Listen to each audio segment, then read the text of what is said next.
Hello, and welcome to this installment of the Future Grind podcast. I'm your host, Ryan O'Shea, and today I'll be speaking with Supervisory Special Agent Edward You of the FBI's Biological Countermeasures Unit. This unit falls within the Weapons of Mass Destruction Directorate and is focused on identifying existing and emerging biological threats and ultimately on preventing acts of bioterrorism. Because of this focus, he spends much of his time examining the possible risks posed by synthetic biology, gene editing, and other fast-growing fields of development. He has a special interest in establishing partnerships with community DIYbio labs and has previously spoken at DEF CON's Biohacking Village. We discuss the mission and operation of the Biological Countermeasures Unit, the perceived differences between intentional and accidental harm, the FBI's interest in community labs and citizen science, resources available for members of the biohacking and DIYbio communities, and much more. As always, show notes and links are available at futuregrind.org. We're on iTunes, Stitcher, and wherever podcasts are found. A video version of this episode is posted on Facebook and YouTube. Make sure to subscribe on all of these platforms, leave a review, and you can also like, comment, and share to spread the word. If you'd like to keep this podcast running, you can donate at futuregrind.org/support. Because of you, this is Future Grind.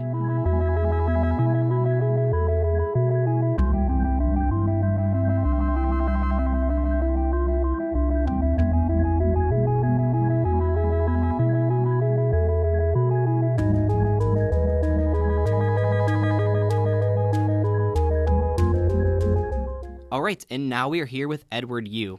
Ed, thanks for joining us. My pleasure. So you serve in the Biological Countermeasures Unit within the Weapons of Mass Destruction Directorate. What is the Biological Countermeasures Unit, and what is its purpose? Sure. So let me start by providing a little bit of background about the Weapons of Mass Destruction Directorate, or the WMD Directorate. It's one of the newer divisions within the FBI, and it was founded in 2006, and it was in direct response to the September 11th, 2001 attacks. And then, if you recall, less than a month after that horrific event, we suffered the anthrax mailings. So as a result of that, both for the government and in particular for the FBI, the WMD Directorate was established to look at how do we prevent, detect, and respond to a bad actor developing, acquiring, or ever using a weapon of mass destruction. And so, serving on the Biological Countermeasures Unit, I look specifically at biological threat issues because, again, with a focus on prevention and being proactive, one of my major responsibilities is to identify current as well as emerging biological threat issues. So your work seems to be less focused on investigating and solving crimes and more on exploring the possibilities of future crimes and determining ways to alleviate these risks. Would you say that that's correct, or how do you view what your mission is? Sure. No, you're correct. And it also feeds into how the WMD Directorate is established. There are actually three parts. As I said, I'm on the part of the countermeasures side. So our focus is on one of prevention. We also have a investigations and operations section. They're the part of the WMD Directorate that, as you mentioned, focuses on overseeing investigations, looking at program management in that side. We also have an intelligence and analysis section, which looks at threat streams, looking at other information that needs to be analyzed and to provide support on across the sections. So we have all three parts under one directorate. So walk me through your day-to-day. How do you spend your time, and what does a workday look like? Well, the beauty of what I do is that no 2 days look alike. Every day is different, but a lot of my job responsibilities incorporate, as I said before, identifying and determining what are some of the trending or emerging biological threat issues. But even more importantly, to get that done, it means going out and doing a lot of outreach and engagement with the scientific community. I'll go into a little bit more detail on why that's so crucial. It also means that I have to translate biological threat issues for the rest of the FBI. So a lot of the subject matter expertise resides within the WMD Directorate. So we provide that type of information and support not only to our agents in the field and the field offices, but also to the counterterrorism division, our cyber division, and counterintelligence division, and criminal investigations division.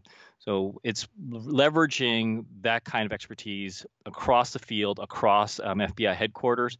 And then also another part of that responsibility is identifying best practices to address and tackle biological threat issues domestically, but then helping our international partners implement those best practices as well. So as you can guess, have pretty full days. So you mentioned you were working to identify biological threat issues. What are some of those that you have identified? What are the main issues that you are focusing on and that there is concern around? Right. So let me zoom out a little bit and just to kind of showcase how challenging biological issues really are.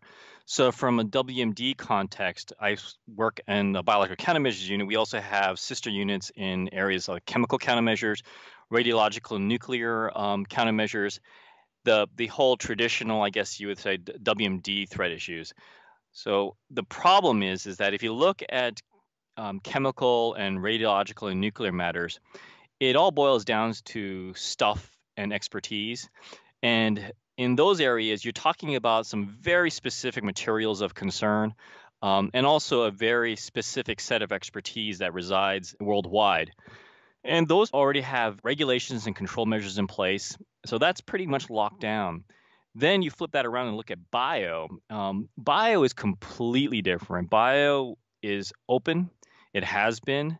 That's the strength of biology, is that the materials are readily available and occurring in nature. Scientists share information, they publish, they build off of their discoveries. That's the whole strength in how biology has evolved. So that top-down regulatory approach that works effectively in chemical and the rad nuke realm does not and cannot work in bio.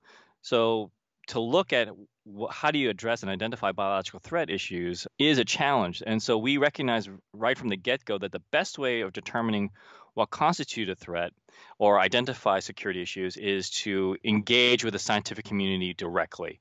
That the best way to do a proper assessment is leverage the expertise that is out in the community already.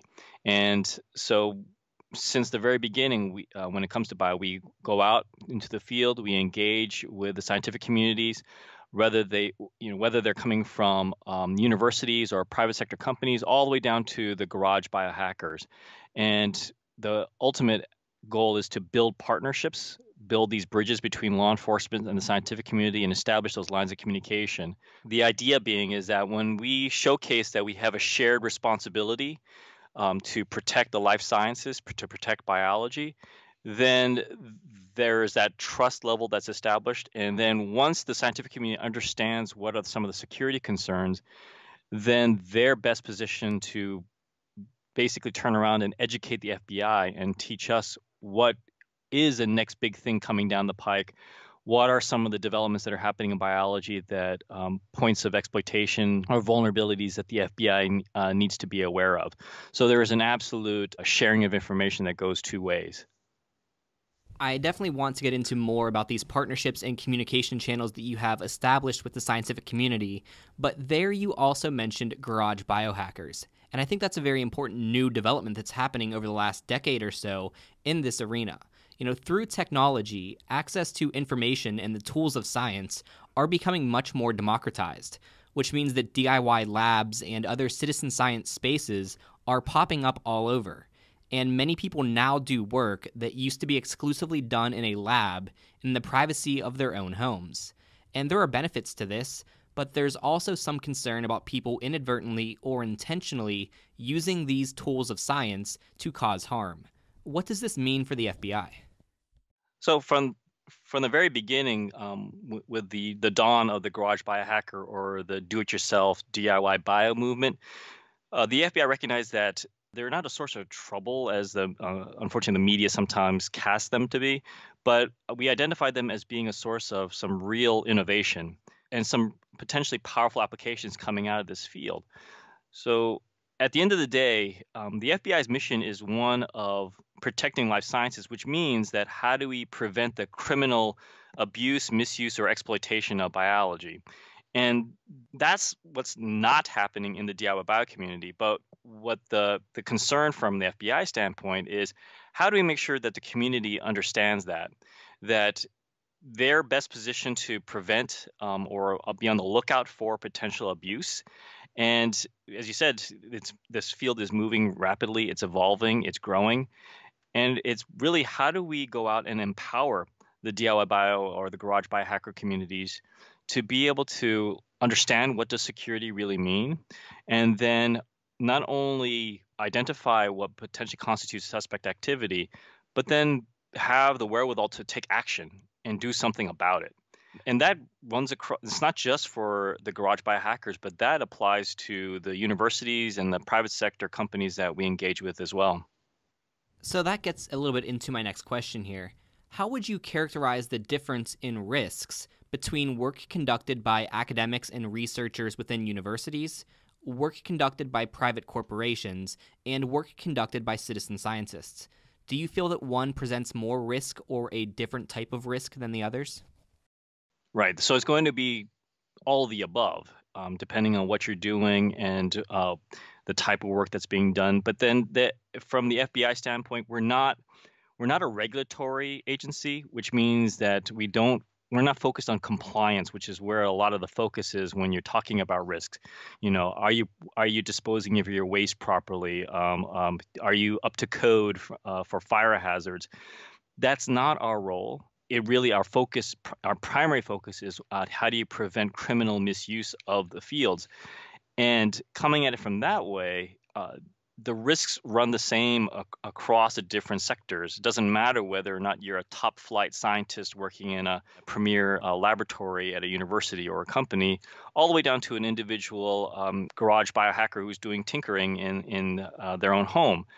The fact of the matter is that we recognize bio is not just the community is evolving, but biotechnology itself is developing really rapidly.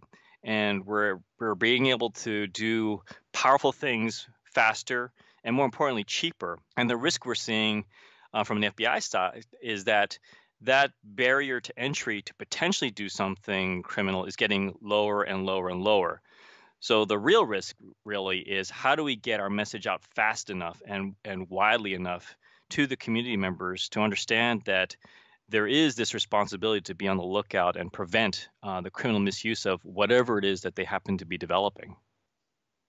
So that gets also into my next question here. You're doing a great job of leading into exactly what I'm going to ask about next here. So you mentioned your focus more on preventing the criminal misuse of these tools. But I imagine, I'm not up to date completely on the statutes and the laws here, but that someone with negligence of use of their materials in a way that causes harm could be a criminal offense, whether or not they intended it to be so. So I imagine that some people working in the life sciences have intent to cause destruction or bodily harm, but I think that one of the biggest concerns is harm that might be caused accidentally. That people with the best intentions might end up making a mistake with the storage or disposal, as you said, of their materials, or not have an adequate understanding of the results or implications of their work, and that harm could be caused. Do you feel that one of these possibilities, intent or accident, is more of a concern? So yes, that is a concern, but again, at the end of the day, we're focused primarily on criminal misuse. Right. And everything that you just mentioned before, again, it goes back to compliance. And I'm going to go off script just a little bit here, because this boils down to that the whole discussion about biosecurity, that's been big in the last decade. So if you look at what's been happening in the scientific field, we had a moratorium on flu research for a while now because two scientific groups, one in the U.S. and one in the Netherlands, they modified bird flu to make it transmissible amongst mammals. And that caused a huge debate on the ethics as well as the security aspects of it.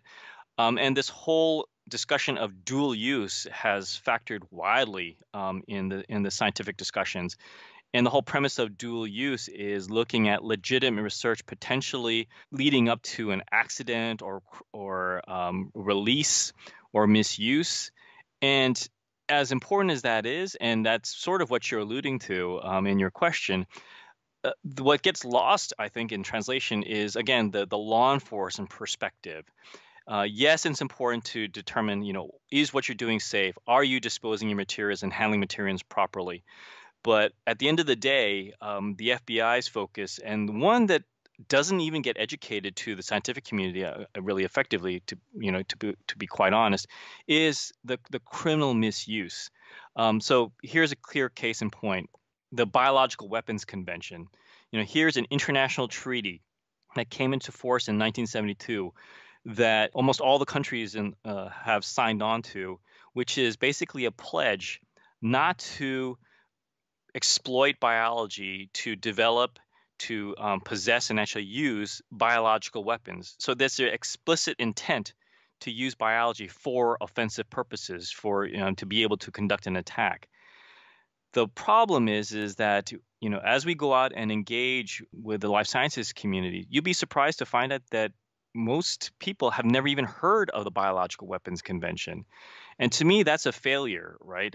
That if you're dealing with biology, and again, it doesn't matter if you're a university, company, or a DIYbio enthusiast, there's a failure if we're not teaching about the Biological Weapons Convention, because why does the BWC exist in the first place? Because historically speaking, biology absolutely was abused and exploited. The United States, we actually had an offensive program, which was ended in 1972 when we signed on to the BWC. And the point being is, we don't teach that. If you're taking your very first class in biology as a graduate student, as an undergrad in your first college class, or even your introductory course in high school, or maybe an introductory class in the DIYbio community lab, there really ought to be a discussion on the BWC or other types of aspects of security, because it's not just about safety, which is what the discussions primarily focus on, but there has to be one on security. And if you want to do biological research responsibly, if you want to do it with integrity, then there has to be a discussion, not just on safety, but on security. And I apologize for getting on my soapbox a little bit, but that really does get to the crux of your question, that yes, there are hazards that are self-evident, that need to be addressed, but ultimately there has to be one, if you really want to do science right, that there has to be an understanding of what security means too. No, I think that's exactly right, and I appreciate you saying that. And a few years ago, you gave a talk at the DEF CON Biohacking Village on the risks of data security within biotechnology.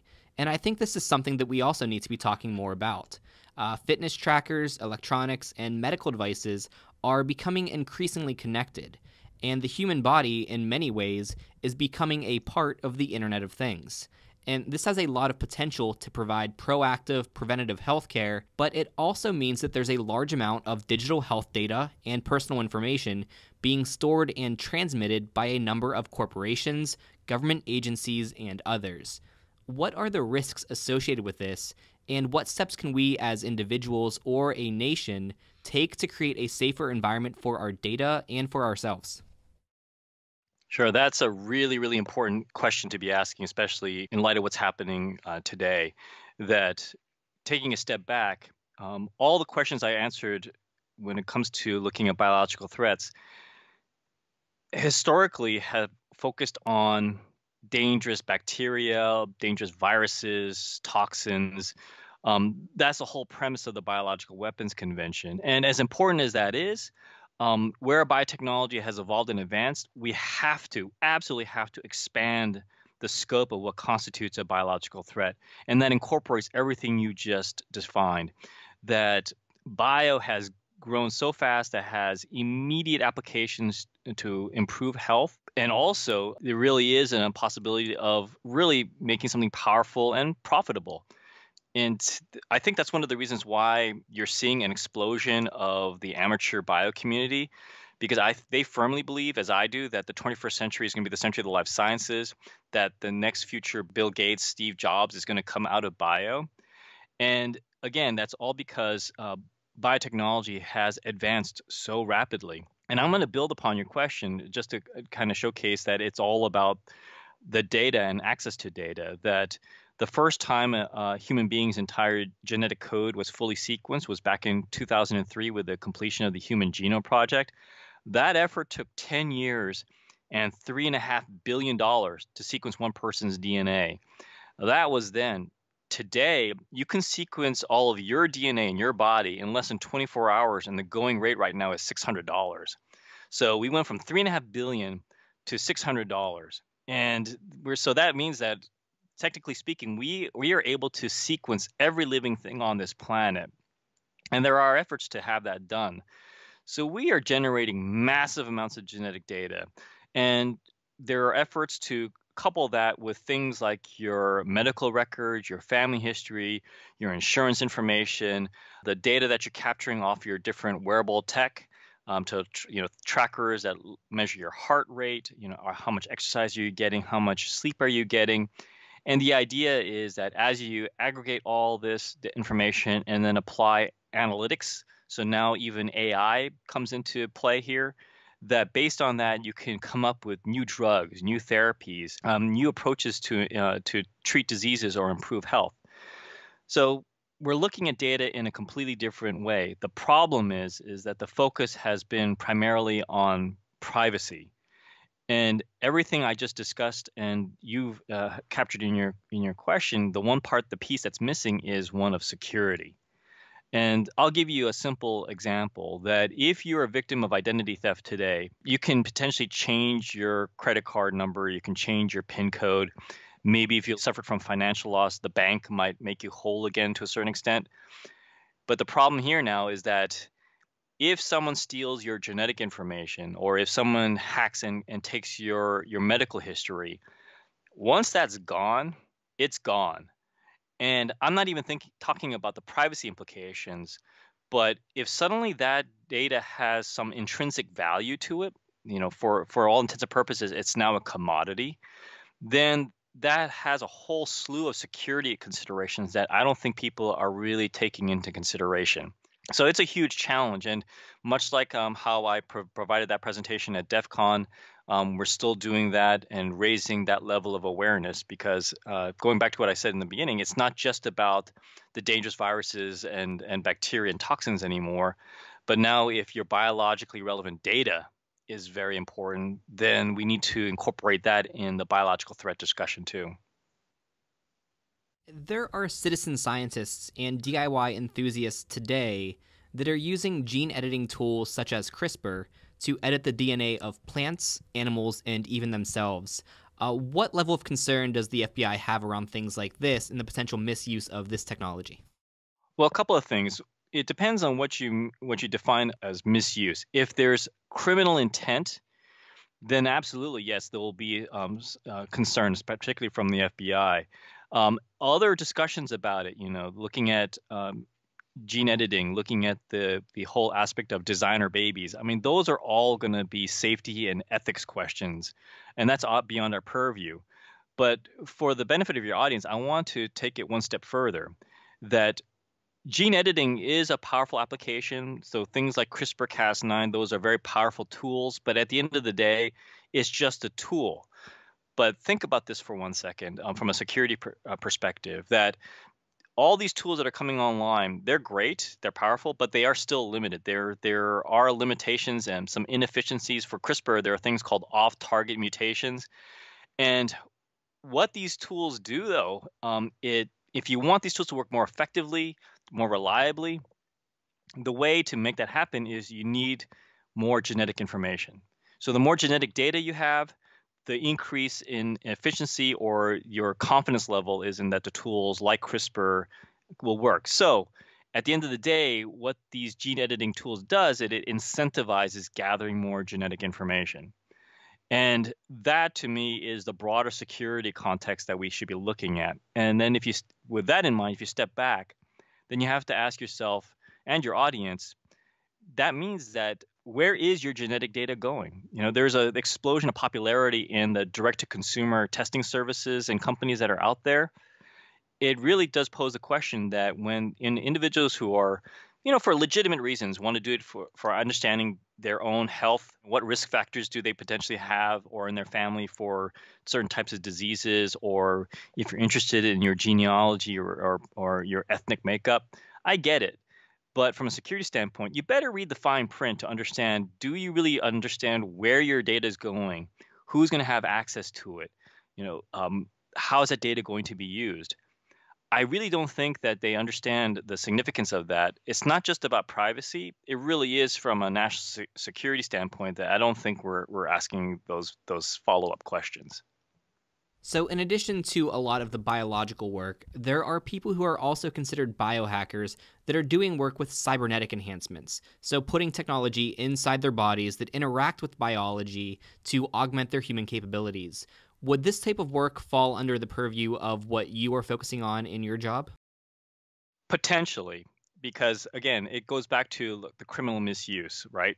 So it's not so much about what they're implanting, but think about it this way, that if you're implanting something that captures your biometric data, right, your heart rate or things of that nature, or other medical devices, that's sort of happening right now with, say, implantable insulin pumps.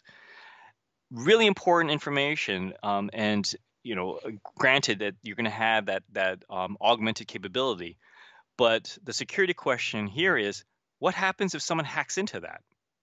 What happens if someone compromises the devices that are then implanted? There's a risk of direct harm to the individual that have those devices in their bodies. There's also the threat of what happens if someone intercepts the data that's being collected from those different devices.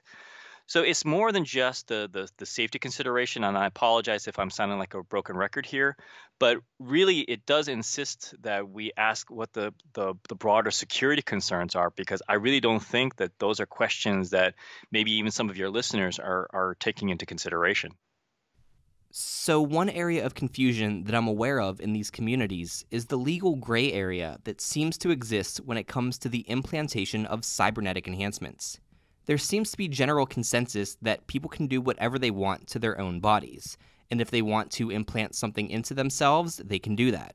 However, self-implantation comes along with unnecessary risks, and it seems to me that it would be much safer to have a second person, perhaps someone with some medical or body modification experience, perform these procedures instead. In this situation, you'd have two adults consenting to participate in the procedure with an understanding of the risks.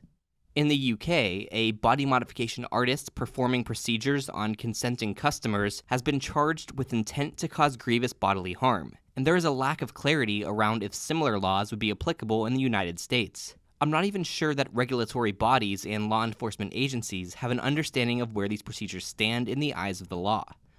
Do you have any insight on these issues? And in your interpretation, would this be considered a criminal misuse of the technology? You just posed a huge challenge, right, where technology is basically outpacing policy, and that is a recurring theme. So from an FBI perspective, we do have criminal statutes that we are charged to enforce, and it's Title 18 of the U.S. Criminal Code, Section 175, subparagraph A. And I hope you recognize that you have an FBI agent who knows that by heart. That criminal statute specifically states that it is against the law to utilize any biological agent, toxin, or delivery system for use as a weapon. When it comes to bio, that's what's on the books right now. That, again, it goes back to, if you're using something like a virus or a bacteria or toxin with the expressed intent to assault, then you're in violation of this federal criminal statute. Everything that I just talked about, regarding biological data, the potential hacking of implanted devices, or what you described, what does it exactly mean if you're sharing devices between two consenting individuals? The criminal side has to be revisited, right? And that really goes back to one of the reasons why we do our outreach and engagement with the scientific community at all levels, because what a better way of understanding what potentially could constitute a crime, not just today, but in the future. And the best way of doing that is to get the perspective from the users and build that into the potential future policy discussions. Because right now, if developments happen first and then policy catches up, and that's always going to be a huge challenge. And we run the risk of the resulting policy not being quite right, or maybe being obsolete by the time it's already enacted. So it's really incumbent upon us, at least from the FBI perspective, to engage with the community members so that at least we're doing security right as it's being applied, and let the policy catch up. Because again, at the end of the day, for us, it's all about how do we instill the security awareness with the community, because they might help us better define what constitutes a criminal act. Do you have, or does the department have, any ongoing communication with either lawmakers or regulatory agencies such as the FDA to talk about your recommendations for policy changes that would make your jobs easier in any ways? Right. So the FBI, as part of the Department of Justice, we are part of the executive branch, and there are ongoing interagency discussions on biological threat issues. As a matter of fact, just a few months ago, President Trump signed into an action the National Biodefense Strategy. And so that's looking at how do you marshal all the departments and agencies within the government to address biodefense. I'll caveat that by saying that that strategy is still, again, focusing on emerging and re-emerging infectious diseases. So it's still going back to the dangerous bugs and toxins. But that is a good example on when we come up with identifying biosecurity challenges, that there is an apparatus within the government that the FBI contributes to, that we can have those discussions. So yes, we have that input existing. What does FBI outreach look like in this area? Who are you talking to, and how do you form those relationships? That is a very crucial and important question. So I sit at FBI headquarters, but the true cornerstone of the WMD Directorate really is a specific position within the FBI. They are called WMD coordinators. So WMD coordinators are important because these are special agents that are trained in chemical, biological, radiological, nuclear, and explosive matters. And they're critical in that there's one of these WMD coordinators in each of our 56 field offices across the U.S. And they establish partnerships and contacts with state and local law enforcement, with state public health, with the first responder community, and with other federal entities when they're in their jurisdiction. So like the National Guard or Department of Homeland Security. But ultimately, the WMD coordinators, their primary job is to go out and establish proactively relationships with places like universities, with companies, institutions, hospitals, clinics, and even the community labs that exist in DIYbio. That's how we conduct our outreach. That's how we push out and establish lines of communication with the communities. It's all about the WMD coordinators. And what's important about that is if we see potential threat reporting, then the coordinators are the ones that can help push that out to the community. But even more importantly, if a member of the community who's heard our messaging and is now on the lookout for potential suspect activity, if they are now in a position to observe something that might be suspicious, or raises the hair on the back of their necks that just doesn't quite seem right, then you have the WMD coordinator within the FBI that they can reliably contact and say, hey, I saw this. What do you think? It's not calling big FBI, but it's a specific individual within their area that understands who they are, where they're coming from, what the context of the reporting is. That is, the coordinators are really the go-to position when it comes to biological threat issues. Do you have any recommendations or best practices for people who are working in citizen science, DIYbio, or the biohacking communities to not make law enforcement unnecessarily nervous? I know there's a lot of concern that even if people are working, above board and very transparently, that they could raise red flags or, as you mentioned, suspicion. What's the best way to stay on the good side of law enforcement? Right. So historically, the WMD Directorate and our program specifically, we've actually been engaging with the DIYbio community for almost 10 years now. We hosted meetups where we brought in DIYbio representatives and community lab leaders not just within the US, but internationally. And we brought them together. We also brought in their respective WMD coordinators, and we really, talk shop about what does it mean, the shared responsibilities to safeguard science and to safeguard the work that's happening in the amateur community. Really, what came out of that is, I think, remarkable and really powerful, that the community on their own came up with their own code of ethics. And to put it bluntly, one of their findings when it came to the FBI and understanding that we're not there to watch them, we're there to support and protect the people that are working in the labs, to protect the labs themselves, and also protect the discoveries that come out of the labs. And at the end of the day, one of the recommendations that came out of the Garage Biohacker community, and this is, I'm just paraphrasing it, this is not an official FBI comment, but one of the representatives said, hey, we really ought to find out who our local WMD coordinator is and invite them out to a beer or invite them to one of our lab nights. And when that came up on their own, to me, that's a home run, because that's exactly where we need to be. That's exactly the type of relationship that we should have.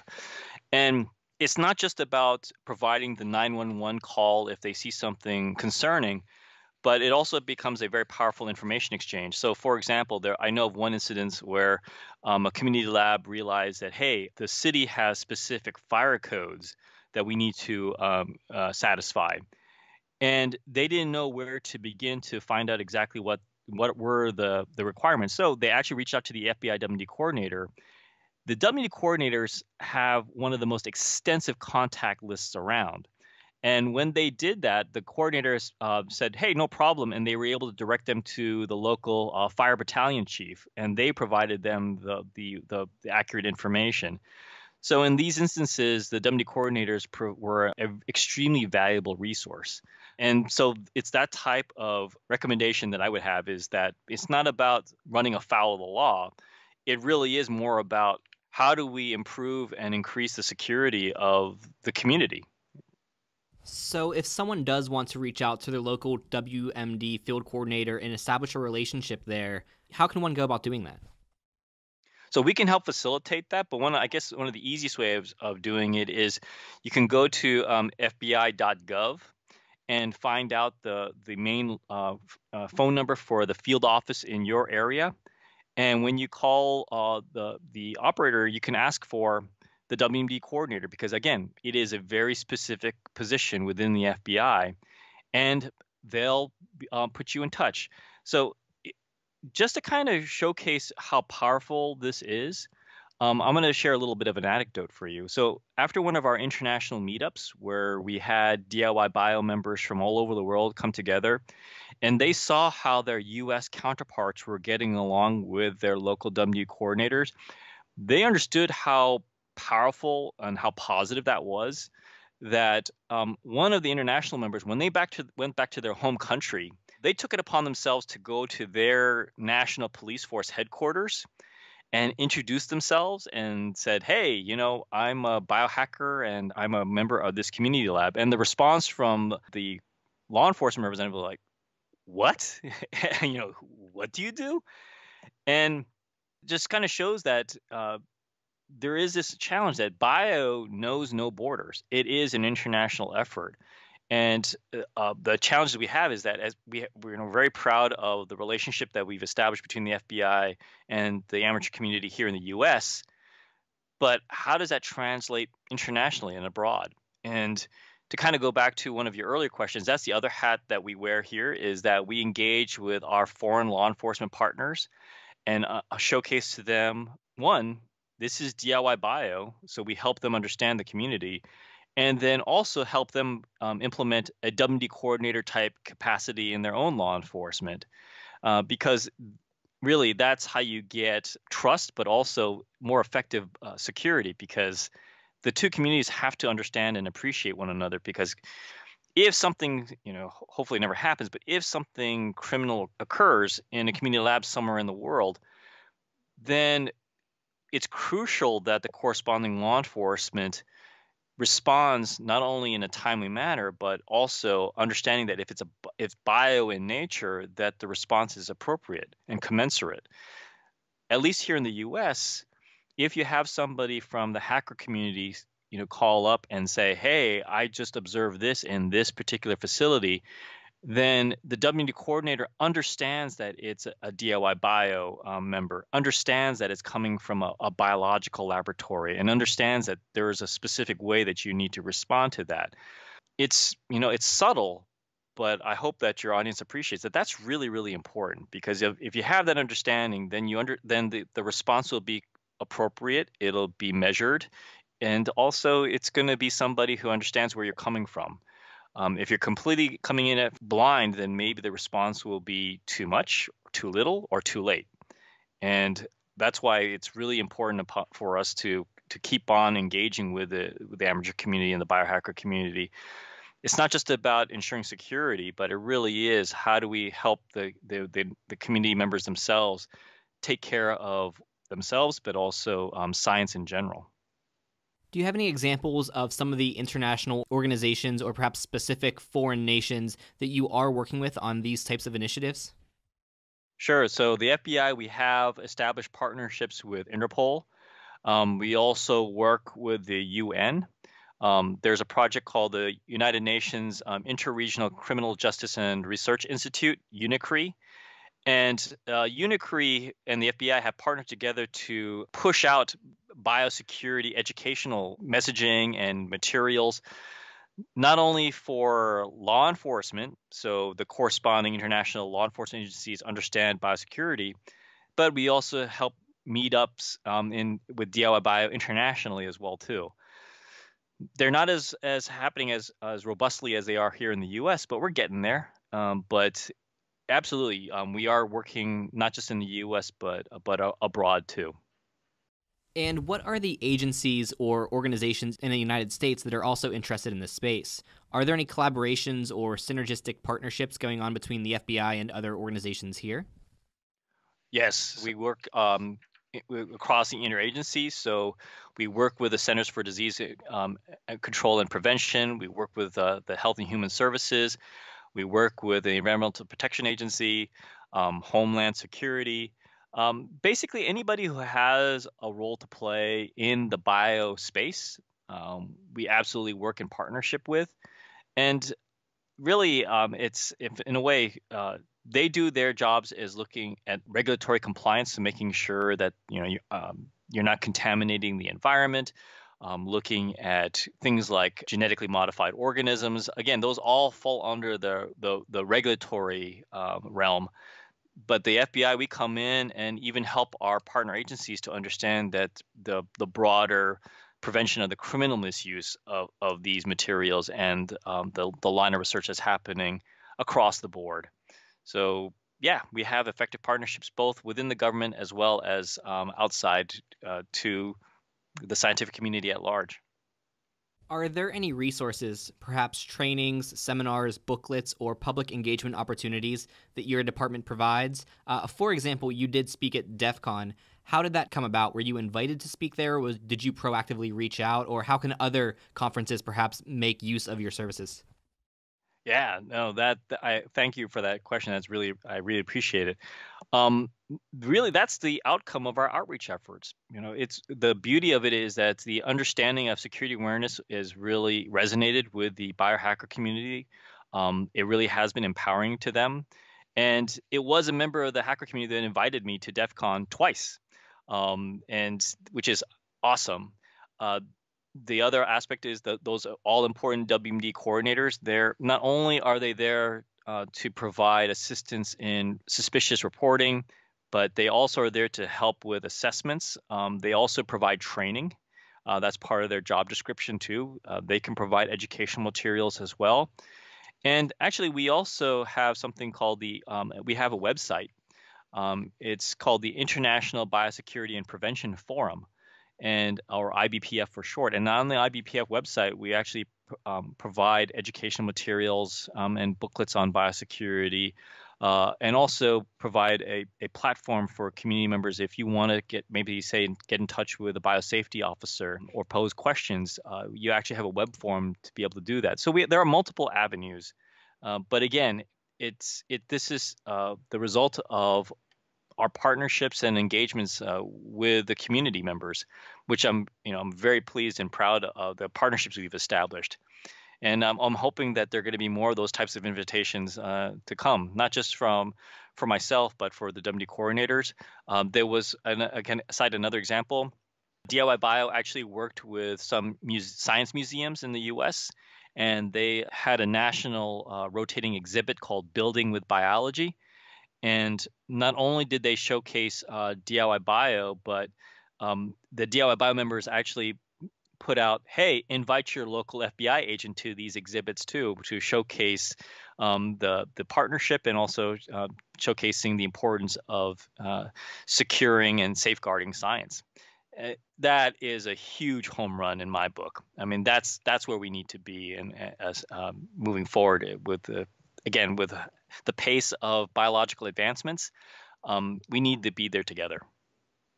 So I'm sure you get some pushback, and I'm sure there is pushback in the communities of sometimes having a federal agent at these events or invited into these communities. I know a lot of people that involve in the hacker community or the biohacker community are often fairly anti-authoritarian. Do you have anything that you could say to put these concerns at ease or make people more comfortable with having you around? Sure, I can even give you a personal experience. First off, we're not there because of any criminal activity. There is none. We are absolutely there because, as I said, we identified that this is a powerful source of innovation that we want to protect and make sure that it doesn't get exploited or misused. But when I went to one of these types of meetings, the very first question that we get thrown at is, why is the FBI here? But then when we go through the discussion about the sharing responsibility of safeguarding science, then they understand it. And a couple of interesting things have happened one I already kind of described.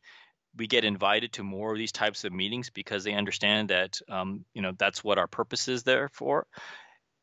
We have also seen that members of the community helped us identify, hey, this new technology or this capability is coming down the pike. You should be aware of it, and here's our concerns on how it might be abused. But ultimately, my favorite question after they understand where we're coming from is, how do I join the FBI?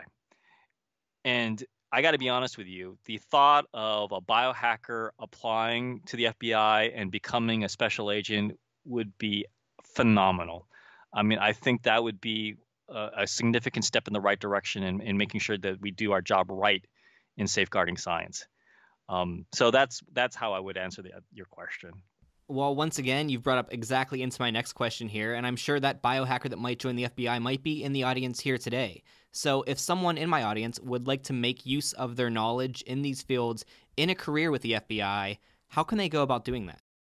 So this is a message that I provide to students and biohackers who are interested joining the FBI. Well, first off, there are multiple opportunities. You can apply to become a special agent. You can apply to become an intelligence analyst. There are other supporting roles like in our laboratory division. We also offer internships at the graduate and undergraduate and even high school levels that you might want to look into. But ultimately, if you want to come and serve at the FBI, I just propose three things. That you first find something that you truly are passionate about in what you want to study and what you want to work in. The reason being is that if you find something you're passionate about, whether it's coding, whether it's working in a wet lab at the bench, you'll naturally excel because you enjoy it. The second part is that be guardians of science and making sure that not only do you excel, but making sure that you implement or help educate the FBI on what some of the security concerns are. If that happens, and when you get there and you apply to the Bureau, then you just put us in a situation when we come out to do the background check and the interviews, then whether it be your coworkers or your peers or your bosses, the fact that you've excelled, that's what's going to be remarkable. That's what's going to stand out, and that's what's going to make you a viable candidate. You just find something that you can really apply yourself to, and the rest will follow. I'd love to use the case study for that example of you. What is your background and what are your interests, and how did you eventually take that to a career with the FBI? Sure. So my background, I have a graduate degree in biochemistry and molecular biology. I spent 6 years doing human gene therapy research and then went on to do 3 years working in a biotech company doing cancer research. Um, and then 9/11 happened, and I felt that there was a call for me to do more. I love doing research. I love the idea of pushing the envelope and then also coming up with therapeutics. But I wanted to do something more than that. And so I applied to the FBI and was pleasantly surprised to be accepted and basically hung up the lab coat and put on a badge.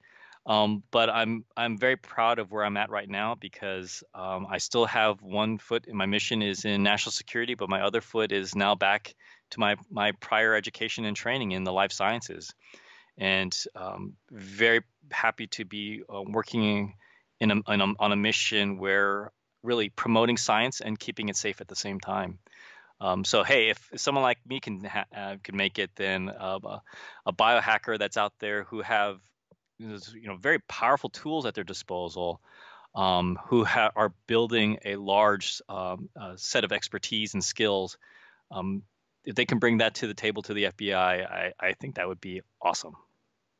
So what does the future hold for you and your department there at the FBI? What can people expect, and what do you think are going to be the issues that you're focusing on in the next 5 years or so? So for the next 5 years, one thing's for sure, biotech is not going to stop advancing. I think that's going to be the norm.